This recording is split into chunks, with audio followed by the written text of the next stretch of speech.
Et bonjour tout le monde, Fabien pour la chaîne Crypto Circle. Je vous fais une petite analyse de marché parce que j'ai l'impression que dans cette phase actuelle, il y a quand même beaucoup d'émotions en jeu.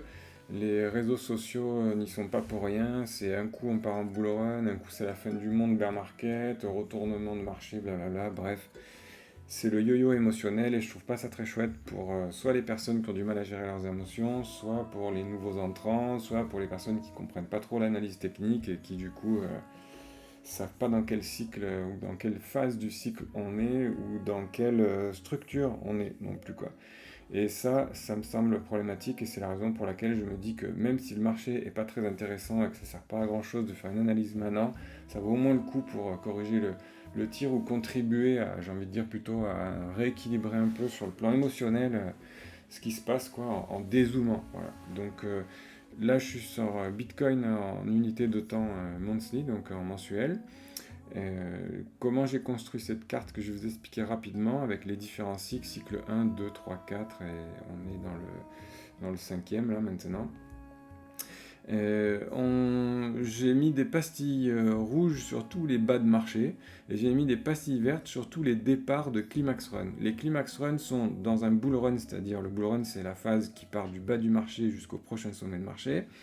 Il y a toujours un moment donné un peu critique où on passe des zones de résistance importantes. Ça peut être l'ancien ATH ou des zones sur lesquelles le prix a beaucoup stagné parce qu'on a eu beaucoup d'échanges de transactions vendeurs-acheteurs qui se sont battus sur ces zones de prix. Et donc à un moment donné, on franchit ces grosses zones de résistance et boum, on part en euphorie, quoi. Donc les pastilles vertes sont les départs d'euphorie.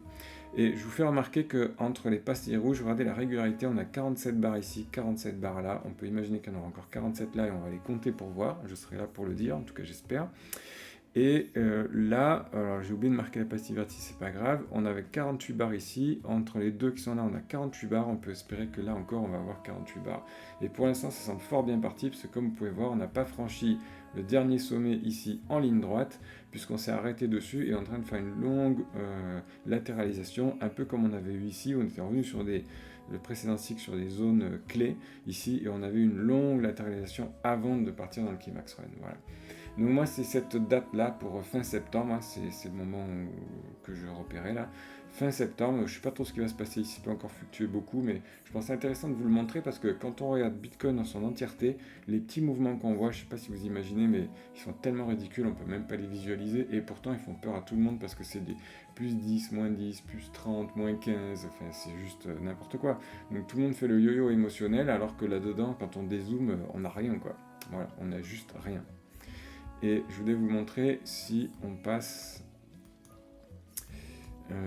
voilà, à quelque chose de beaucoup plus simplifié encore. Voilà, qu'est-ce que j'ai ici? Alors, les clôtures de bougies et ouvertures de bougies sont des moments marquants parce que c'est là où le prix s'est arrêté au terme d'un mois entier, par exemple, ici. Donc une clôture monthly, c'est pas anodin, ça veut dire que tout le marché avait pour consensus de s'arrêter sur cette zone de prix.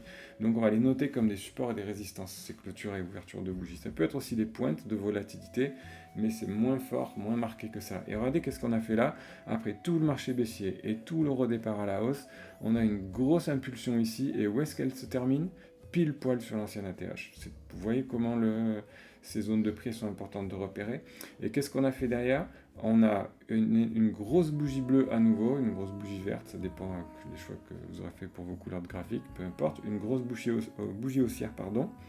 Bougie haussière qui va chercher les plus hauts ici, qui génère beaucoup d'euphorie. Donc là, il y a plein de nouveaux entrants qui arrivent. Ça y est, on est parti, to the moon, on va à la lune et compagnie. Et derrière, qu'est-ce que va faire le marché? Boum, grosse correction, quoi. Et ça, c'est quoi, cette grosse correction? C'est tous ceux qui sont placés intelligemment dans le marché en bas, qui ont juste besoin de vendre leur position. Donc ils ont besoin de créer un peu d'euphorie, parce que quand ils créent un peu d'euphorie, tout le monde s'affole et veut acheter. Et évidemment que pour que celui qui a acheté ici et qui veut vendre là, il va avoir besoin d'acheteurs. Donc il a besoin de créer de l'euphorie pour qu'il y ait des acheteurs. Et quand il y a des acheteurs, qu'est-ce qu'il fait? Il peut vendre. Et qu'est-ce qui se passe? Boum, le marché corrige. Et tous ceux qui sont rentrés là, c'est les pigeons qui ont permis à ceux qui sont rentrés là de sortir leur position en gain. Et maintenant, qu'est-ce qu'ils pourraient vouloir faire? ceux-là, ou alors d'autres acteurs, comme par exemple depuis les ETF Bitcoin et Ethereum, qui permettent à la finance traditionnelle de rentrer sur ce marché-là sans s'exposer directement aux crypto-monnaies, mais avec des actifs du marché traditionnel qu'ils maîtrisent, qui sont régulés, etc. Ils peuvent avoir envie de rentrer des gros joueurs maintenant ici, et pour que des gros joueurs maintenant puissent rentrer, il va falloir qu'ils achètent beaucoup pour prendre la suite éventuelle du marché. Ok, la suite du marché qui pourrait se faire comme ça. Bon, et bien comment ils peuvent faire pour acheter beaucoup si tout le monde veut acheter beaucoup parce que personne ne veut vendre et tout le monde veut aller là? Ça va pas marcher. Donc il va y avoir plusieurs manières de s'y prendre. Il va y avoir une manière de s'y prendre si je descends un peu en daily. On va y regarder un peu ce que ça va donner. Voilà. Voilà. Voilà. Voilà la manière de s'y prendre. On va trouver ce genre de scénario. Boum, boum, boum, boum, boum, boum, boum, boum. Voilà, on fait du zigzag comme ça pendant un long moment, avec un coin plus haut, un coin plus bas, des pièges partout, etc.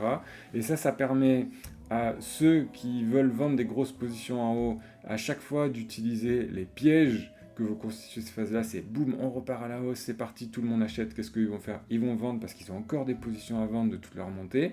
Et puis en même temps, tous ceux qui veulent rentrer dans ce marché-là pour prendre des grosses positions pour la suite de la hausse, ils vont arriver ici, ils vont prendre ce genre de mouvements baissiers qui sont un peu violents comme ça, boum boum boum, où les gens perdent parce que ils vont vendre en panique, c'est là qu'ils vont perdre. Oh là là, merde, on se retourne, le marché part à la baisse, blablabla. Ils vont vendre et qu'est-ce qu'ils vont faire? Et bien boum, ils vont accumuler. Donc ils vont accumuler ici, accumuler là, ils vont accumuler tout le temps des positions. Voilà, donc en résumé, petite interruption, désolé, on a des vendeurs qui vont profiter de chaque moment de retournement haussier un peu euphorique pour les uns et les autres, hein, c'est pour ça qu'on fait du zigzag comme ça à chaque fois, pour eux vendre leur position, et on a les nouveaux entrants qui vont profiter de chaque baisse pour éventuellement déclencher une panique justement et profiter que tout le monde vend pour eux racheter et poser leurs gros ordres de marché. Parce que s'ils veulent poser des milliards ici, ils vont pas pouvoir acheter des milliards d'un coup d'un seul, donc il va falloir qu'ils posent un peu là, un peu là, un peu là, un peu là, et c'est pour ça que ces phases-là s'éternisent relativement, quoi. Donc, qu'est-ce qui pourrait se passer à partir de là? On va essayer de le dessiner pour essayer de comprendre comment le prix bouge et comment ceux qui posent des gros ordres font bouger le marché d'une manière intelligente pour eux. Ils vont profiter de certaines poches de liquidité qui se forment du fait que chaque investisseur qui va shorter le marché, donc qui va parier à la baisse ou qui va parier à la hausse, va mettre des stop-loss, c'est-à-dire des ordres automatiques qui vont se déclencher sur certains seuils bien précis qu'ils auront définis en avance pour couper leur position et éviter des pertes trop importantes. Exemple, si par exemple j'attends que le marché dessine un creux comme ici et qu'il reparte à la hausse avec l'espoir qu'il continue de monter comme ça pour prendre position, je peux être tenté de racheter quelque part par ici parce que j'attends qu'il y ait une confirmation et puis je vais mettre mon stop loss ici. Ça je me dis bon ben là j'ai qu'une petite perte, si jamais le marché ne fait pas ce qu'il me dit là, ce que j'imagine mais qui part à la baisse, à cet endroit là, boum, le marché va couper ma position ici et je ne prends pas une grosse perte, quoi. Voilà. Donc à chaque fois vous allez avoir sous chaque creux comme ça, ici, ici, ici, ici, vous allez avoir beaucoup de liquidités en attente, c'est-à-dire des ordres de vente que des gros joueurs comme la finance tradi qui aujourd'hui vont se positionner va vouloir aller chercher naturellement pour pouvoir poser des gros ordres d'achat. Parce que pour qu'eux puissent acheter des gros ordres d'achat et prendre toute la montée, eh bien il va falloir qu'ils aient beaucoup de ventes, puisqu'ils sont beaucoup acheteurs. Voilà. Donc ils vont attendre qu'on fasse des equal low ici, des bas équivalents, ou alors des hauts équivalents pour ce qui est shorté du marché, pour à un moment donné ou un autre déclencher un mouvement de prix qui va venir chercher tous ces ordres-là, et c'est le mouvement de prix qu'on a eu là, boum, boum, voilà. On vient chercher tous ces ordres-là, et là, comme ça, il y a un gros paquet de positions acheteuses qui parient à la hausse, qui se sont positionnées là, à cet endroit-là. Et maintenant, ça va être toujours le même scénario. Qu'est-ce qui s'est passé ici? Un petit stop loss ici, encore des petits stop loss ici, encore un petit stop loss ici. Qu'est-ce que le marché a fait? Il est venu, boum, chercher ici toute la poche de liquidité qu'il y avait là. Et qu'est-ce qu'il va faire derrière? Là, gros achat, on part là. Voilà, gros achat, on part là. Et qu'est-ce qui me dit ça? Oh, c'est possible que non, mais c'est le scénario que je privilégie quand même. Qu'est-ce qui me dit qu'on va faire ça aussi? C'est que, inversement, ceux qui parient à la baisse, ils mettent leur stop loss à la hausse. Parce que, évidemment, ceux qui parient à la baisse, ils disent, si le cours monte, finalement, là, je perds. Donc, ils vont couper leur position ici, pour pas trop perdre. Là, ils vont couper leur position. Voilà. Et donc, qu'est-ce que je vois, moi, ici? Les equal high, donc c'est-à-dire une énorme poche de liquidité ici, parce qu'il y a des hauts équivalents qui sont sur un même niveau de prix, et donc là, forcément, tous ceux qui croient qu'on est arrivé sur un sommet de marché, voilà, comme on a eu précédemment ici, et qui croient qu'on va partir, c'est pas, je dis pas que c'est impossible, hein, mais qui croient qu'on va partir comme ça, voilà, eux ils shortent le marché, et ils ont leur protection ici, en ce moment même. Voilà. Donc comme ils ont leur protection ici, le marché va être très tenté, la smart money en tout cas, qui veut continuer de faire du pognon, elle, parce que c'est son objectif, c'est juste de faire du pognon, hein, Bitcoin ou autre, on s'en fout quoi, elle sera très tentée de venir faire ça ici. Et c'est un double intérêt de faire ça. C'est un double intérêt parce que si on fait ça, on vient d'abord chercher toute cette poche de liquidité, mais deuxièmement, qu'est-ce qui se passe là? Eh bien, ça, c'est aussi l'ATH, c'est-à-dire les niveaux plus hauts actuels. Et ça va générer, au moment où on va casser ici ça va générer un mouvement d'euphorie que vous allez voir directement dans les réseaux sociaux se manifester sous la forme de tout le monde qui dit Bull Run, Climax Run, c'est parti, l'euphorie, machin, tous les gros titres, les bonnes news et compagnie. Et qu'est-ce que vont faire les imprudents qui ne connaissent pas le marché? Ils vont acheter à quel moment? Ils vont se dire j'achète le breakout. C'est parti pour la hausse, je suis sûr que ça va monter, j'achète ici. Et le marché, qu'est-ce qui peut être à ce moment-là? Quand on achète ici, on va mettre un stop loss sur le dernier creux, ici, voilà. Ou si le marché a fait comme ça avant de faire ça, on le mettra ici, peu importe. Et là, le marché qui casse le plus haut ici, qu'est-ce qu'il peut être tenté de faire? Après avoir pris toutes ces liquidités-là, cela il va y avoir un paquet d'acteurs qui vont rentrer ici, quoi. En particulier les nouveaux. Boum!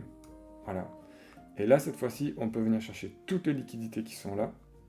Et on peut même venir liquider les dernières liquidités qui restent là avant d'eux. Et là, on aura vraiment, pour le coup, fini notre latéralisation voilà, qui peut prendre cette forme-là pendant un moment comme ça. Là, on peut effectivement vraiment terminer la latéralisation, venir confirmer les nouveaux, les résistances qui deviennent des supports, confirmer l'ATH ici qui devient support, et là, effectivement, partir en climax run. Voilà. Et ça, c'est vraiment un scénario qui se tient, quoi. Voilà. Où on aura eu cette grande phase pour certains, de vendre leur position gagnante, pour d'autres de se placer pour prendre la suite du marché, d'avoir le temps de placer leurs ordres d'achat-vente ici pendant une longue phase de latéralisation, d'avoir attendu l'automne, comme je vous montrais un peu plus tôt, qui est à peu près ici, pour vraiment repartir à la hausse et reprendre la suite du bull run, quoi. Voilà. Ça, c'est quelque chose qui se tient complètement, quoi, comme scénario. Et voilà, donc vous avez compris que là, c'est un scénario qui est complètement plausible, ce que je vous ai montré là, puisque on aurait cette longue phase de latéralisation avant de prendre la suite du marché haussier. Donc en conclusion, si on arrête de regarder le marché en unité de temps trop courte pour se faire peur tous les 4 matins, parce que chaque fois qu'on voit des trucs comme ça, on se fait peur, il n'y a pas à dire, hein. Il suffit de descendre encore de quelques unités et de grossir encore un peu le trait. Voilà, forcément, quand on voit des mouvements comme ça, des grosses chutes comme ça, etc., c'est fin du monde, bull run, fin du monde, bull run, fin du monde, bull run, fin du monde. Enfin, on n'arrête jamais, quoi. On passe de fin du monde à to the moon, fin du monde, to the moon.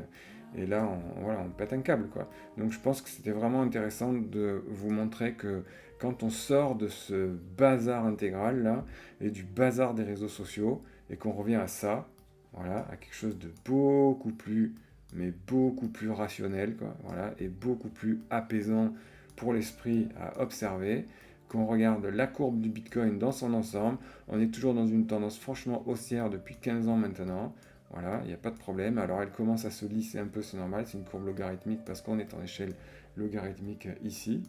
Voilà, peu importe. Et là, on est dans quelle phase de marché? Mais regarde-moi ça. On les voit même pas les bougies tellement elles sont ridicules en termes de mouvement, quoi. Donc il faut juste pas s'affoler, quoi. On est dans cette phase de marché qui est un peu là, qui est latente, qui est un peu merdique là, avant que boum on casse et qu'on prenne le cycle. Donc là, on attend tranquillement, il va y avoir des fluctuations, peut-être plus 20, moins 40, j'en sais rien, plus 10, moins 5, et puis boum, ça va finir par partir. Voilà. Donc on reste patient et on garde en tête ça. Ce sont donc les alts contre Bitcoin, les alts dans lesquels j'ai enlevé les stablecoins évidemment, parce qu'ils ne comptent pas pour grand chose, il n'y a pas de volatilité sur les stablecoins. Voilà. On garde que dans le dernier cycle, on a dessiné un canal comme ça. On dessine le même canal en ce moment avec 1, 2, 3 touchettes sur le haut du canal, 1, 2, 3 touchettes sur le bas du canal. Regardez, on part du haut, on touche 2 fois en bas, on revient en haut, en bas. On part du haut, on touche 2 fois en bas, on revient en haut, en bas. Petit excès baissier ici. Petit excès baissier ici, on vient liquider les positions qui sont là-dessous. Comme là, on est venu aussi liquider tous les points bas. Le dernier point bas était là, on est venu juste le liquider. Là, le dernier point bas était là et là, et on est venu les liquider aussi. Et qu'est-ce qu'on peut faire derrière? Boum, joli rebond. Petite alt season ici. Voilà. Qui correspondrait au piège haussier sur Bitcoin où on viendrait chercher, vous savez, je vous ai montré tous les equal high ici en ce moment là, et tu aurais la possibilité d'aller chercher, gratter tous les hauts là. Et bien, Bitcoin pour aller gratter tous les hauts, ça générait un peu d'euphorie là-dedans. Les altcoins exploseraient à la hausse, mais ce ne serait pas une vraie alt season parce que comme Bitcoin corrigerait derrière pour aller chercher tous les nouveaux entrants qui se diraient ouais, euphorie, ça y est, nanana, et bien on aurait un gros crash derrière des altcoins, voilà. Et derrière ça, par contre, après, on peut vraiment avoir le cycle haussier qui redémarre, comme là, où tout part vraiment fort à la hausse, quoi. Donc, on ne s'affole pas, on garde les images en tête, qui sont plutôt les images grossières, là. Voilà, qui sont les tableaux grossiers. Parce que là, on voit bien qu'en ce moment, on n'est ni plus ni moins qu'en train de franchir la zone de l'ancienne ATH. Et on a déjà très bien vu et très largement vu que, et je le montre une dernière fois, je finirai là-dessus, voilà, que jusqu'à preuve du contraire, pour l'instant, à chaque fois qu'on a eu un ATH, donc all-time high, donc un plus haut, d'ailleurs on a eu un bear market et on est venu chercher dans le prochain cycle un nouveau plus haut. Là ici, nouveau plus haut, qu'est-ce qu'on fait? On vient chercher le bear market, bas de marché, on repart, on dépasse l'ancien plus haut ici et on vient chercher un nouveau plus haut. Bear market, qu'est-ce qu'on fait? On dépasse l'ancien plus haut, on vient chercher un nouveau plus haut. Bear market, qu'est-ce qu'on fait ici? On arrive sur les anciens plus hauts, on devrait dépasser les tâches, on va chercher un nouveau plus haut, et ainsi de suite, quoi. Voilà. Alors c'est peut-être pas indéfiniment jusqu'à la fin des temps, quoi, mais on peut quand même se dire que pour l'instant, il y a tout lieu que ça se présente bien, puisque avec toutes les bonnes nouvelles de la finance tradie qui peut rentrer maintenant dans ce marché-là, qui va forcément le complexifier un peu, mais en même temps qui va le lisser aussi, parce qu'au plus il y a de fonds de capitalisation sur un actif, au plus c'est difficile de le faire bouger, évidemment, quoi. Donc c'est logique que la volatilité se tasse avec le temps, pas seulement de par l'échelle logarithmique ici, au plus ça va se lisser, donc on verra ce à quoi on a droit là, mais là on a quand même des gros joueurs qui sont en train de pouvoir enfin rentrer sur le marché des cryptos.